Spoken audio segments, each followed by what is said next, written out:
This is domestic coverage on Top Accolade News. We're starting with a focus on politics. In what could be a major political realignment ahead of the 2027 general elections, the opposition New Nigerian Peoples Party risks collapse as the national leader Rabiu Musa Kwankwaso is reportedly set to defect the ruling All Progressive Congress. Loyalists in Kano, including state chairman, have vowed to follow Kwankwaso wherever he goes, citing his unmatched political influence in the north. Sources indicate that the APC is wooing Kwankwaso to bolster its chances in 2027, possibly as President Tinubu's running mate. The move has triggered internal rifts in the APC, leading to reported resignation of National Chairman Abdullahi Ganduje, who is said to have strongly opposed Kwankwaso's entry into the party. More in politics, the People's Democratic Party in Kebbi State has thrown its weight behind a border coalition aimed at dislodging the All Progressive Congress at both the state and national levels. During a stakeholders meeting in Kebbi, State's Chairman Dr. Ibrahim Mera declared the party's readiness to collaborate with any credible alliance that can challenge APC's grip on power. He also dislodged plans of early state congress pending approval from the national leadership. PDP's 2023 governorship candidate General Aminu Bande slammed the APC government for worsening economic conditions and prioritizing political witch hunts over meaningful governance.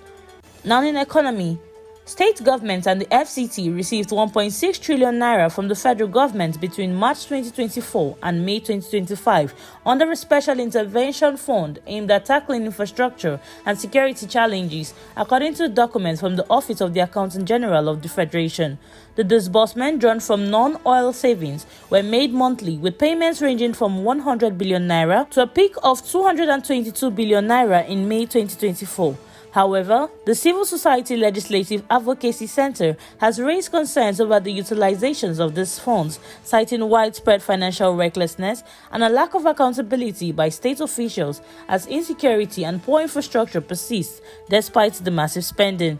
Still on economy, the Director General of the Manufacturers Association of Nigeria, Segun George, says the manufacturing sector is under severe pressure due to forex volatility, high inflation, poor infrastructure, and unfriendly trade policies. Speaking on tax compliance challenges, he decried the growing burden from multiple regulatory levies, particularly in Lagos, and urged the government to streamline initiatives like the Export Expansion Grant.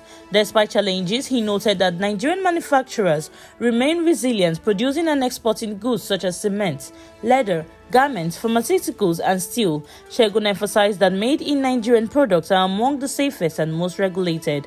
Now in energy, the Dangote Petroleum Refinery has announced plans to absorb over 1.07 trillion naira annually in fuel distribution costs as part of a nationwide direct delivery initiative starting August 15th. The company has invested 720 billion naira to deploy 4,000 CNG-powered trucks and build supporting infrastructures aimed at cutting logistic expenses, reducing pump prices, and easing inflation. With Nigerians' daily fuel consumption estimated at 65 million litres, Dangote says the move will eliminate transportation costs for marketers, benefit over 42 million MSMEs, and create over 15,000 direct jobs. The initiative also expected to curb smuggling and support economic growth.